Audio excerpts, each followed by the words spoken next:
అందరికీ నా నమస్కారాలండి. ఇప్పుడు మనం CBSE సిలబస్ అయిన 9th class beehive page number 76 6th యూనిట్లో ఉంది. ఈ 6th యూనిట్లో ప్రీఫిక్సెస్ ఇచ్చారు. ప్రీఫిక్సెస్ అంటే ముందు ఉంచబడేవి అని అర్థం. అంటే ఇక్కడ మీరు చూశారనుకోండి, డిస్టింగ్విష్డ్, దీనికి UN ఉంది చూసారా, అన్, దీన్ని ముందు ఉంచారు. ఇన్ఎసెన్షియల్, ఎసెన్షియల్ అంటే ముఖ్యమైనది, అవసరమైంది అని అర్థం. ఇన్ఎసెన్షియల్ అంటే అవసరం లేనిది అయింది. ఇన్నుందే, ఇది ప్రిఫిక్స్. ప్రిఫిక్స్ని నేను జనరల్గా కొమ్ములు అంటాను, అండ్ సఫిక్సెస్ని తోక అంటాను, గుర్తుపెట్టుకోవడానికి. ఇక చూడండి, ఇక్కడ మనకి ముఖ్యంగా అన్, ఇన్, ఇవి యాంటోనిమ్స్ ఫామ్ చేయడానికి ఉపయోగపడతాయండి. యాక్చువల్గా అన్ అండ్ ఇన్ అన్నమాట. దాన్ని మనం ఇప్పుడు చూద్దాం. ఇది ఏంటంటే చాలా సింపుల్గా ఉంటుంది, బట్ కాకపోతే తెలియాలి. ఇక్కడ అన్డిస్టింగ్షన్ అనుకోండి, అన్ ప్లస్ డిస్టింగ్షన్. అన్డిస్టింగ్షన్ అంటే కామన్ అని. I was short boy with rather undistinguished అంటే పెద్దగా నన్ను చూసి అందగాడని ఎవరేమో అనుకోరు అనేసి. My childhood APJ Abdul Kalam గారి దాంట్లో ఆయన రాసుకున్నటువంటి సెంటెన్స్ అది. My austere father use to avoid all inessential comforts. అవసరం లేనివన్నీ ఆయన దూరం చేశారు, అవసరం లేదు ఇవి అనేసి. ఇన్ఎసెన్షియల్ అంటే అవసరం లేని. అన్ఎఫెక్టెడ్, ఏ మాత్రం ప్రభావితము కానీ, ఎఫెక్టెడ్ అన్ అనేది రాశారు. ఇక్కడ ఇన్ఈక్వాలిటీ, ఈక్వాలిటీ అంటే సమానత్వం, ఇన్ఈక్వాలిటీ అంటే అసమానత్వం. ఇంటాలరెన్స్, టాలరెన్స్ అంటే తట్టుకోవడం, ఓర్చుకోవడం. ఇంటాలరెన్స్ అంటే అసలు ఓర్పు లేకపోవడం, ఓర్చుకోలేకపోవడం. ఈ విధంగా ఇప్పుడు మనకేంటంటే ఇక్కడ prefix in can also have forms IL, IR, IM. ఇప్పుడు మనకి యాక్చువల్గా ఏంది UN, IN గురించి అన్నారు. కానీ INకి డిఫరెంట్ ఫార్మ్స్ ఉన్నాయి. IL, IR, IM ఇట్లాంటివి. ఇప్పుడు లిటరేట్కి ఇల్లిటరేట్, లిటరేట్కి ఇల్లిటరేట్, ఇంప్రాక్టికల్కి ప్రాక్టికల్కి ఇంప్రాక్టికల్, ఇర్రేషనల్కి IR. ఎట్లా వస్తాయో చూద్దాం ఇప్పుడు. అసలు ఈ ఎట్లా రూల్స్ ఎలా వస్తాయి అనేది. యాక్చువల్గా మనం ముందే చెప్పుకున్నాం, INకే డిఫరెంట్ ఫార్మ్స్ ఉన్నాయి. అయితే ఎప్పుడు వాడాలి అనేసి చూస్తే, మోస్ట్ కాన్సోనెంట్స్కి అండ్ వోవెల్స్కి IN అనేది వాడతామండి. ఎక్సెప్ట్ L, R, ఓకే, వీటికి అనమాట. L, R, కొన్ని ఎక్కువ శాతం M, వీటికి యాక్చువల్గా IN అనేది రావడం చాలా చాలా తక్కువగా ఉంటుంది. L ఏంటి, R ఏంటి అంటే ఇక్కడ చూడండి ఇన్కరెక్ట్ ఉంది కదా. ఈ మనం L, Rకి ఏందనేది ఫర్దర్గా ఇంకా డీటెయిల్గా చూద్దాం. ముఖ్యంగా ఏంటంటే మోస్ట్ కాన్సోనెంట్స్కి, ఓవెల్స్కి IN అనేది వాడతారు. కరెక్ట్ ఉందనుకోండి, ఇన్కరెక్ట్. ఇన్కంప్లీట్ ఉందనుకోండి, దానికి ఇన్కంప్లీట్, వ్యతిరేక పదం ఫామ్ చేయడానికి. ఓకే, ఆపోజిట్ ఫామ్ చేయడానికి మనం చూస్తున్నాం ప్రిఫిక్స్ని. కరెక్ట్కి ఇన్కరెక్ట్, కంప్లీట్కి ఇన్కంప్లీట్, ఇన్ రాసేసాం. ఇప్పుడు IM ఇన్ఫామే, ఇది కూడా ఇన్, కాకపోతే ఎలా మార్పు చెందుతుందంటే, మీకు M కానీ, MP కానీ, B కానీ ఆ పదం ముందు ఉందనుకోండి, INనే IMగా మారుతుంది. ఇంపాసిబుల్కి వ్యతిరేక పదం ఇంపాసిబుల్, పేషెంట్కి వ్యతిరేక పదం ఇంపేషెంట్, బ్యాలెన్స్కి వ్యతిరేక పదం ఇంబ్యాలెన్స్. అంటే Pకి, Mకి, Bకి ముఖ్యంగా ఏమొస్తాయి అంటే IM అనే ప్రిఫిక్స్ని అంటించడం జరుగుతుంది.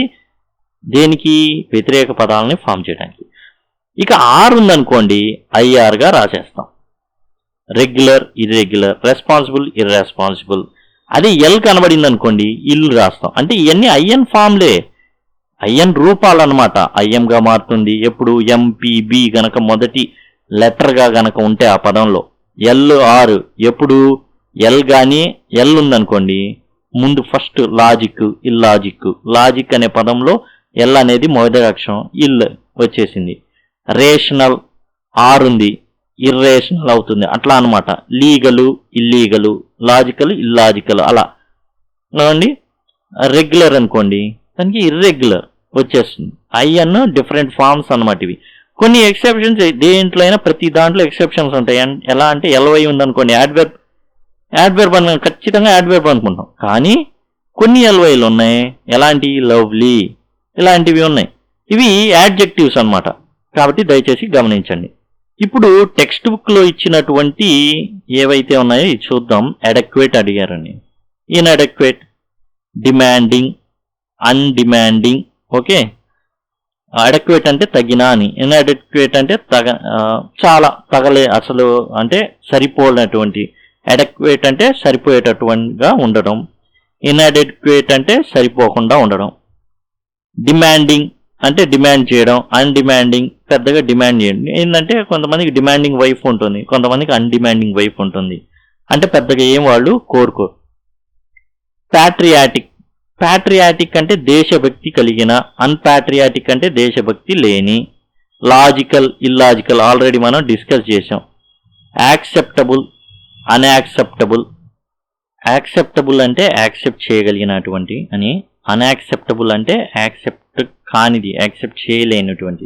యాక్టివ్ అంటే యాక్టివ్గా ఉండడం, ఇన్యాక్టివ్ అంటే యాక్టివ్గా లేకపోవడం. డిస్ప్యూటెడ్ అంటే గొడవల్లో ఉంది అని అర్థం. అన్డిస్ప్యూటెడ్ అంటే ఏ విధమైన గొడవలు లేవని అర్థం. Legal, illegal. లీగల్ అంటే న్యాయపరమైన, ఇల్లీగల్ అంటే న్యాయపరం కానటువంటిది.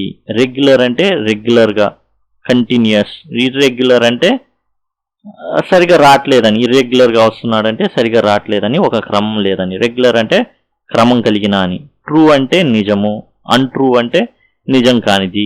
యాక్సెసిబుల్ అంటే యాక్సెస్ చేయదగినది, అంటే దాన్ని రీచ్ అవ్వచ్చు. ఇన్యాక్సెసిబుల్ అంటే అసలు దాని గురించే తెలియదు. రెస్పాన్సిబుల్ అంటే బాధ్యత కలిగిన, ఇర్రెస్పాన్సిబుల్ అంటే బాధ్యత లేనటువంటి. టాలరెంట్ అంటే దేన్నైనా తట్టుకోవడం, జీర్ణించుకోవడం, ఇట్లా వస్తుంది. టాలరెంట్ అంటే సహించడం, భరించడం అని. ఇంటాలరెంట్ అంటే సహించలేని, భరించలేని, ఏమాత్రం తట్టుకోలేని అనమాట. పర్మనెంట్ అంటే ఎప్పుడు ఉండే, ఎప్పుడు ఇక పర్మనెంట్ అంటే ఇంకెప్పుడు ఉండేది అని అర్థం అనమాట. తాత్కాలికం కాదు. ఇంపర్మనెంట్ అంటే తాత్కాలికం. కోహెరెంట్ అంటే స్పష్టంగా ఉందని, ఇన్కోహెరెంట్ అంటే స్పష్టంగా లేనని. పాజిబుల్ అంటే పాజిబుల్ అయిద్దని, అంటే అది చేయొచ్చు ఆ పని. ఇంపాసిబుల్ అంటే చేయలేమనేసి, ఎటువంటి పని. ఆ ఇంపాసిబుల్ అంటే సాధ్యం కాని, పాసిబుల్ అంటే సాధ్యము అయ్యేటటువంటి, ఆ విధంగా. ప్రిఫిక్సెస్ చూడండి, ఇక్కడ prefixes IN, IM, IR, IL ఇవన్నీ కూడా నెగిటివ్ ప్రిఫిక్సెస్ అనమాట. ఇక్కడ మనం డిస్కస్ చేసిన, అంటే నెగిటివ్ ప్రిఫిక్సెస్ అంటే ఆపోజిట్స్ని ఫామ్ చేస్తాయి, వ్యతిరేక పదాలని ఫామ్ చేస్తాయి.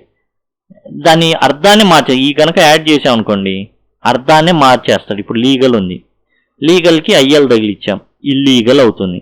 ఇల్లీగల్ అంటే ఏంటి? లీగల్ కాదు అది. ఇల్లీగల్ పనులు చేస్తే తీసుకెళ్ళి జైల్లో పడేస్తారు, లీగలీ చేస్తే అందరూ మెచ్చుకుంటారు. కాబట్టి ఐఎల్ అనేది యాడ్ చేయడం ద్వారా లీగల్ కాస్త ఇల్లీగల్ అయింది, అర్థం మారిపోయింది. Here are some general rules. మనం ఆల్రెడీ ఈ జనరల్ రూల్స్ చూసాం. ఏం చూసాం? ఐఎన్ అనేది ఐఎం, ఐఆర్, ఐఎల్ అనేది ఎటువంటి సందర్భాల్లో మారుతుందో చూసాం. ఐఎం ఎటువంటి సందర్భాల్లో వాడతాం?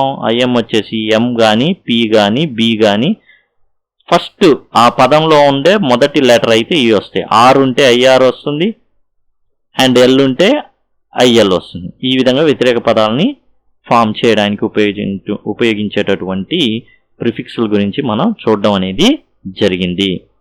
ఇదండి గ్రామర్ కానివ్వండి, పాఠ్యాంశాలు కానివ్వండి, అట్లానే మన సప్లిమెంటరీ రీడర్ కానివ్వండి, వీటికి సంబంధించినవన్నీ కూడా ప్లేలిస్ట్ల లింకులు డిస్క్రిప్షన్లో ఇవ్వబడ్డాయి. వరుసలో ఉంటాయి, చాలా ఈజీగా మీరు యాక్సెస్ చేయొచ్చు, సులభంగా మీరు నేర్చుకోవచ్చు. కాబట్టి దయచేసి గమనించండి. Thank you, thanks a lot.